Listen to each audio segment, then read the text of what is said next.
Yang belum kenal saya, perkenalkan saya namanya Amaruddin dari Lampung. Ya. Saya sudah 5 malam di sini, tapi semalam saya libur karena sedang menikmati rahmat Allah yang luar biasa.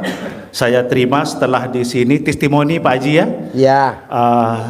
Setelah saya terima ba'da sholat Isya, setelah malam Kamisnya redaksi doa saya rubah, Bu. Jadi beberapa malam yang lalu redaksi doa saya, ya Allah, jangan pakai ya.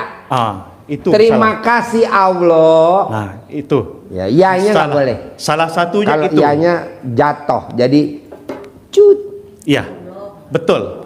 Redaksi salah satunya itu, kemudian dilanjutkan dengan bukakanlah pintu hatinya si A untuk membayar hutang ke saya. Setelah saya kaji-kaji, pintu hati orang itu sudah terbuka. Tetapi bagaimana dia mau bayar, Bu? Pak, kalau dia gak ada duit. Maka saya rubah redaksinya.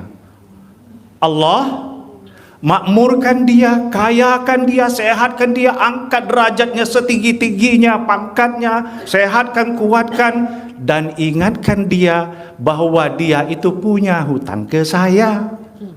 Setelah paginya, kring, bunyi telepon Pak Amar, yang tadinya saya diblokir, Bu. Ya, sakit saya. Telepon nggak ngangkat, malah di WA. Sakitnya di mana? Sini, Pak. Nggak ngaceng lagi saya, Bu, karena saya juga punya hutang, jadi hutang berantai. Nah, jadi setelah saya rubah itu, Pak Amar, Assalamualaikum, saya sudah ada uang 650 hutang orang itu. Nah, tapi karena baru 1 malam saya berubah redaksi, saya sudah ada uang 100, bagaimana? Alhamdulillah, kata saya. Nah, terus di samping juga tempat saya introspeksi diri itu, tatkala 3 ponaan saya yang didoakan oleh anak yatim yang kita kirim nama itu, Bu ya, tanpa saya ikut mendoakan, kok jebol semua tes CPNS-nya, Bu. Alhamdulillah, luar biasa Pak Haji ini, ilmunya lucu, kadang kayak jorok, tapi kok kabul gitu loh. Aneh saya Pak Haji, saya nggak mau nyebut diri kiai, maha guru saya. Saya boleh hari ini saya baru 2 kali dikatakan maha guru ini goblok, bodoh, baru 2 kali. Saya minta 9 kali Pak Haji. Karena kalau sampai 9 kali bodoh, goblok itu jadi pinter rupanya. Ya. Saya bisa merubah pola pikir redaksi doa. Kemudian saya nggak ikut semalam. Tatkala habis sholat Isya saya pengen istirahat sebentar di kosan. Maaf, Bu, 2 tahun yang lalu saya pernah naksir wanita cantik, janda anak 1. Ini saya cerita. Alat kelaminnya bentuknya kayak gimana? Waduh Pak, luar biasa. Saya teropong gitu ya. Ais. Mansud man. Dia lagi meneropong alat kelamin. Kelihatan. Coba ulang lagi dari awal. Dari awal tadi ngomong. Assalamualaikum, nama saya. Coba ulang lagi dari awal. Jangan Pak Haji, saya kan sedang bangun pondok pesantren, nanti dibilang orang. Awal. Assalamualaikum. Ya. Assalamualaikum nama saya warahmatullahi wabarakatuh. Ya. Perkenalkan, saya Amaruddin dari Tanjung Karang, Lampung. Saya akan testimoni tentang kehebatan doa RDAE Kandang Embek, pimpinan maha guru saya Haji Dwi Susanto bin Suwondo. 2 tahun yang lalu saya pernah naksir seorang janda cantik. Janda ini akrab sama saya. Nah, jadi itu. Nah, jadi gitu. Nah, kemudian kata si janda ini, tatkala saya mengatakan bahwa saya suka sama kamu, kalau kita nikah pasti kaya. Saya memang dari dulu selalu husnuzon sama Allah itu, Bu. Saya pantang meyakinkan cewek itu. Saya ini hobi cewek, Bu. Mengatakan dengan cewek itu, kalau kamu nikah sama saya miskin, enggak, saya pasti kamu kaya. Dari dulu saya tanamkan seperti itu. Nah, jadi kata si janda ini, kalau benar abang mau sama saya, lamar saya dengan kedua orang tua saya. Siap, kata saya. Berangkat saya ngelamar dia kepada kedua orang tuanya. Karena dia nggak ikut, dia nggak mau ikut, saya rekam. Artinya ini loh saksinya nanti. Hakul yakin saya orang tuanya nerima. Oh, orang saya kan agak ganteng dikit tuh Bu ya. 2 tahun yang lalu, sekarang aja agak jelek Bu, kena miskin. Nanti Bu saya ganteng lagi. Nggak kalah saya dengan Bu Prapti. Nah, jadi pendek cerita, setelah diterima oleh orang tuanya, rekamannya sudah saya ambil, saya lapor dong ke janda ini. Nah ini deh rekamannya, kedua orang tuamu terima, ini dengar. Bukannya dia menepati janjinya mau nikah, malah marah-marah, kemudian saya diblokir. Nah, habis sholat Isya kemarin, karena saya ini udah lama diblokir, saya ada Facebook Bu. Dia minta ngelek, siapa nih kok ngelek? Ku periksa, minta pertemanan, ku konfirmasi, langsung dia inbox, assalamualaikum bang, bla bla bla bla bla. Lah, ke WA saja kata saya, jangan ke inbox. WA lah. Nah setelah di WA nangis dia ini minta macem-macem lah, bang saya sekarang sudah ada uang, udah kebeli mobil, mau bagaimana abang lah saya ini. Nah kataku, kok saat saya tidak mau lagi berbuat seperti itu kok datang Pak. Saya tidak mau lagi main-main wanita itu Pak, hancur Pak gara-gara wanita itu Pak. Gara-gara wanita hancur saya berarti Pak. Ini semua orang wanita penyebab hancur. Enggak Pak, nanti dulu, jangan komplain dulu, nanti saya bahas yang apa kata Pak Haji itu, bahwa wanita itu luar biasa, satu-satu ya. Ini wanitanya luar biasa semua. Iya, betul. Muda-muda, cantik-cantik. Betul. Wajahnya seperti apel. Betul. Nah, jadi tadi siang si janda ini kembali lagi nge-WA saya, bang, temenin saya dong, mau jual mobil, mau saya ganti mobil ini. Dia nggak tahu kalau saya di sini. Ya Allah dek, saya sedang di Bogor. Saya jelaskan, saya sedang nyepi, saya sedang bla bla bla. Tunggu saya hari Selasa dek. Ya itu janji hari Selasa. Terkait dengan kata Bu Prapti, saya sepakat. Apa yang dikatakan Pak Haji ini selalu terbalik. Kita harus cerdas, harus cermat. Ya, seperti contoh, saya ulangi, ibu-ibu, bapak-bapak yang mau mendampingi anak yatim piatu kalau berangkat umroh, tunjuk tangan. Ada nggak? Tadi banyak. Mau?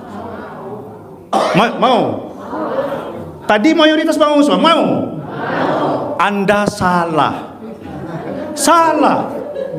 Yang diinginkan Pak Haji bukan begitu. Anda yang mengumrohkan anak-anak itu bukan merusuhi ini. Itu loh. Sama seperti halnya Pak Haji mengatakan saya, goblok kamu. Ya, agak pintar saya setelah dikatakan goblok. Itu loh. Ya. Jadi kita harus cerdas apa. Saya selalu mencermati apa kata beliau dari step by stepnya. Ini kapan kalian mau maju? Kalau apa-apa ikut Pak Haji, apa-apa ikut Pak Haji. Makan gratis mau, tidur gratis mau. Kos di sini, maaf ada yang saya marah karena mengatakan mahal, saya marah. Andai kamu jadi Pak Haji mungkin 500 juta satu malam atau lebih. Pak Haji sudah luar biasa. Kalau nggak kamu pergi sana. Maaf ya, saya agak emosi tatkala maha guru saya agak dihina. Saya berjanji Pak Haji, sejak saya mulai baik ini, mulai tobat, saya selalu Fatihah sama Pak Haji. Apalagi Pak Haji bersedia di akhir Januari untuk datang melanjutkan pembangunan pondok pesantren saya di Bandar Lampung Pak Haji. Jadi luar biasa banyak, di samping nggak bisa saya sebutkan lagi berapa banyak nikmat yang saya terima setelah 5 hari di sini, baru 5 hari loh. Bagaimana kalau sebulan, tapi jangan ngerusuhi di situ gitu loh ya. Artinya makannya di luar atau makan beli gitu loh. Jangan kata Pak Haji, makan ditanggung. Oh senang. Enggak begitu aslinya bapak-bapak ibu-ibu. Makan kalian beli di kantin itu. Jangan gratis itu. Kalau kalian terus-terusan minta gratis, kapan mau maju? Kalian sendiri loh. Jadi apa yang dianukan Pak Haji ini, kalau kalian belajar torikot itu banyak wirid, la ilaha illallah, la ilaha illallah. Tapi suruh orang torikot itu melaksanakan praktek. Jika benar kamu percaya Allah itu ada, Allah itu maha kuasa, sediakan duitmu untuk yatim piatu, berapa adanya, maksakan dirimu. Mungkin mereka nggak mau. Pak Haji ini tidak begitu mengajarkan teori, tapi praktek, keberanian langsung. Ya, dia praktek, dia tidak ketauhidan secara teoritis, tapi implementasi daripada pembelajaran ilmu tauhid ataupun thariqah ataupun apa sebangsanya atau ilmu hikmah langsung pelaksanaan gitu loh. Jadi sama dengan kurikulum sekolah kita. Kurikulum sekolah kita mencetak banyak sarjana, tapi sarjana tidak mau kerja. Coba perhatikan di masyarakat. Kalau mau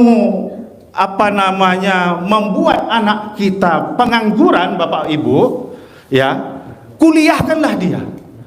Niscaya dia itu banyak nganggur. Justru yang tidak sekolah yang nggak nganggur itu, yang tani-tani, yang nerima, justru mereka yang kaya. Yang jadi bupati, yang jadi dewan itu banyak yang tidak tamat SMA, pakai paket. Artinya kemauan, keberanian kita itu yang penting, tindak nyata itu, bukan teori, sehingga gelar kita bertumpuk-tumpuk tapi nggak berani beraksi. Kira-kira itu yang dimaui Pak Haji ini. Saya nggak perlu kamu itu banyak teori.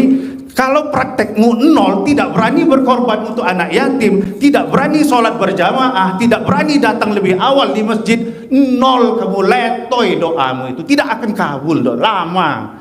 Sepengasihnya Allah aja kamu. Tapi kalau kamu seperti kata Bu Praktik, memberanikan diri untuk nyantuni anak yatim, sholat dipaksakan, sedekah dipaksakan, kita jadi kekasihnya Allah. Kalau jadi kekasihnya Allah itu enak, Bu. Ya bayangkan, janda yang saya cintai tadi sekarang sudah jadi kekasih saya. Apa katanya tadi siang? Bang, duitnya saya serahkan ke abang aja ya. Karena udah jadi kekasih, Bu. Kalau kemarin waktu diblokir boro-boro.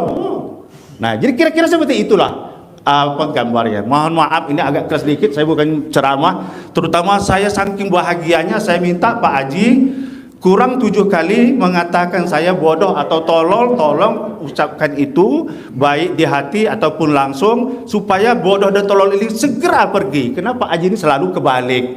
Mungkin hanya itu Pak Haji yang bisa saya sampaikan. Wabillahi taufiq wal hidayah. Wassalamualaikum warahmatullahi wabarakatuh.